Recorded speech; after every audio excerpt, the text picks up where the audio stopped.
আমরা যাদেরকে সরকারে বসিয়েছি, শহীদদের রক্তের মর্যাদায় সরকারে বসেছে, তারা জুলাইয়ের চেতনাকে ধারণ না করে তারা প্রতিবাদীদের ভাষায় কথা বলছে। ছাত্র শিবিরকে যদি আপনারা অপহরণ করতে চান, জুলাইয়ের করতে চান, বাংলাদেশের ছাত্রলীগ আওয়ামী লীগের যে পরিণত হয়েছিল তারা যেভাবে চিহ্নিত হয়েছে, আপনারা সে তারও সুযোগ পাবেন না।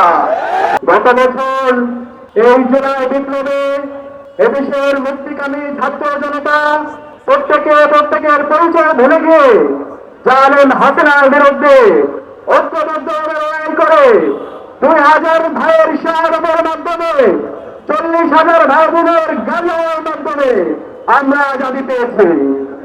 আমরা তাদেরকে সরকারে বসিয়েছি, শহীদদের রক্তের মর্যাদায় সরকারে বসেছে, তারা জুলাইয়ের চেতনাকে ধারণ না করে তারা প্রতিবাদীদের ভাষায় কথা বলছে। আমরা দেখতে পাচ্ছি এক বছরে তারা এখন পর্যন্ত আমাদের শহীদদের তালিকা প্রকাশ করতে পারেনি।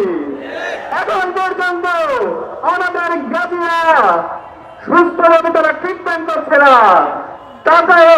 টাকার আমাদের রাস্তা ঘুরতে হচ্ছে, তাদেরকে বিভিন্নভাবে লাল সুতার দূরত্ব দেখানো হচ্ছে। আমরা আজকের সুবিশাল সমাবেশ থেকে বলতে চাই, অন্তর্বর্তীকালীন সরকারের প্রধান এবং প্রধান দায়িত্ব হচ্ছে যাদের মাধ্যমে আজকে আমরা আজাদি পেয়েছি, আমাদের এই রাষ্ট্রের শ্রেষ্ঠ সন্তান, এই শহীদদেরকে রাষ্ট্রের শ্রেষ্ঠ সন্তান হিসেবে স্বীকৃতি দেওয়া, শহীদদের কল্যাণ তালিকা করা এবং শহীদ পরিবারের পুনর্বাসনের ব্যবস্থা করা। এর পাশাপাশি যত গাড়ি আছে, এখন হাসপাতালের মধ্যে যারা ডাক্তার আছে তাদের যথাযথ ট্রিটমেন্টের ব্যবস্থা করা।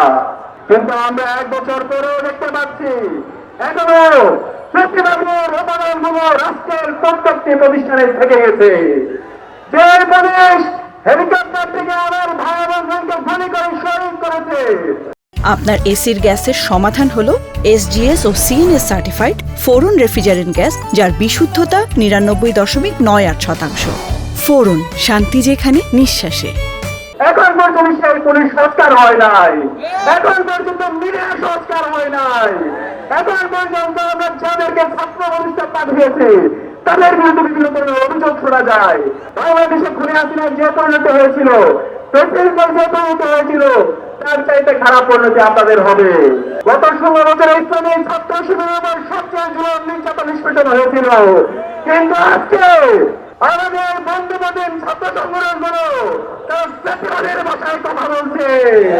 তারা ছাত্র শিবিরকে যদি আপনারা অপহরণ করতে চান, জুলুম করতে চান, বাংলাদেশের ছাত্রলীগ আওয়ামী লীগের যে পরিণত হয়েছিল তারা যেভাবে চিহ্নিত হয়েছে, আপনারা সে তারও সুযোগ পাবেন না। আমি আপনাদের অনুরোধ করবো, বাংলাদেশের স্বাধীনতা সার্বভৌমত্ব অখণ্ডতার প্রশ্নে জুলাইয়ের শহীদদের আকাঙ্ক্ষার আলোকে নতুন বাংলাদেশ বিনির্মাণ করার জন্য ঐক্যবদ্ধভাবে লড়াই চালিয়ে যাওয়ার জন্য